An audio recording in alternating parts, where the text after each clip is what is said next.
আমার প্রিয় মাধ্যমিক শিক্ষার্থী বন্ধুরা, তোমাদের সকলকে আমার চ্যানেলে স্বাগত জানাই। আশা করছি তোমরা সকলে খুব ভালো আছো। আজকে আমি তোমাদের যে এবিটিএর টেস্ট পেপার প্রকাশিত হয়েছে তার 396 পাতাতে বাংলার প্রশ্ন দেওয়া রয়েছে। আমি সেখান থেকে তোমাদের এমসিকিউর উত্তরগুলো আজকে দেখিয়ে দেবো। ইতিমধ্যেই যারা চ্যানেলটিকে সাবস্ক্রাইব করে নিয়েছো তাদের সকলকে অসংখ্য ধন্যবাদ জানাই। আর যারা নতুন দেখছো তারাও চ্যানেলটিকে সাবস্ক্রাইব করে নিয়ে সাথে থেকো। চলো তাহলে শুরু করছি। একের দাগে সঠিক উত্তরটি নির্বাচন করো। 1.1 ছোট মাসি তপনের থেকে কত বছরের বড়? এটা হবে ক্ষয়েরটা বছর। আষ্টেকের 1.2 অবিরত বর্ষণের ফলে নদীকে নদের চাঁদ কতদিন দেখতে পায়নি? কয়টা? 5 দিন। 1.3 তোকে তো তোর বাপ পেটাবে এ কথা বলেছিল। এটা হবে ঘয়টা হিসাব। 1.4 পাবলো নেরুদা কোন ভাষার কবি? ক্ষয়টা চিলি। 1.5 কবির সঙ্গীতে বেজে উঠেছিল। গয়টা হবে সুন্দরের আরাধনা। 1.16 ছড়ানো রয়েছে কাছে দূরে। কাছে দূরে কি ছড়ানো রয়েছে? ক্ষয়টা শিশুদের সব। 1.7 বাঙালি সাংবাদিকদের বাবু কুইল ডাইভার্স বলতেন। এটা হবে ক্ষয়টা লর্ড কার্জন।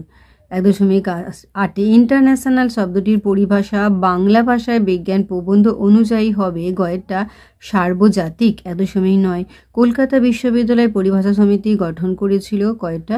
1936 খ্রিস্টাব্দে। 1.10 অনুসর্গের অপর নাম। এটা হবে গয়টা পরসর্গ।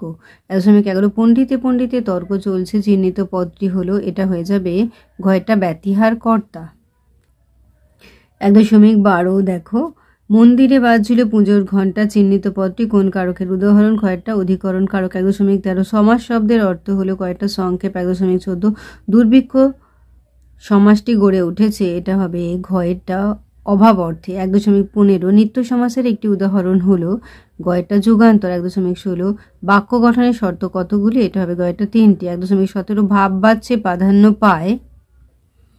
ঘয়েরটা ক্রিয়ার ভাবের। তাহলে আমার প্রিয় মাধ্যমিক শিক্ষার্থী বন্ধুরা, আজকে তোমাদের আমি যে এবিটিএর টেস্ট পেপার প্রকাশিত হয়েছে তার 396 পাতা যে বাংলার প্রশ্ন দেওয়া রয়েছে, আমি সেখান থেকে তোমাদের এমসিকিউর উত্তরগুলো দেখিয়েছিলাম। আশা করছি সকলেই বুঝতে পেরেছো। ভিডিওটি দেখার জন্য তোমাদের সকলকে অসংখ্য ধন্যবাদ জানাই। ভালো লাগলে লাইক করো, কমেন্ট করো, বন্ধুদের মধ্যে শেয়ার করো। আর আগামী দিনে নতুন নতুন ক্লাসগুলো পাওয়ার জন্য অবশ্যই চ্যানেলটিকে সাবস্ক্রাইব করে সাথে থেকো। তোমরা সকলে খুব ভালো থেকো।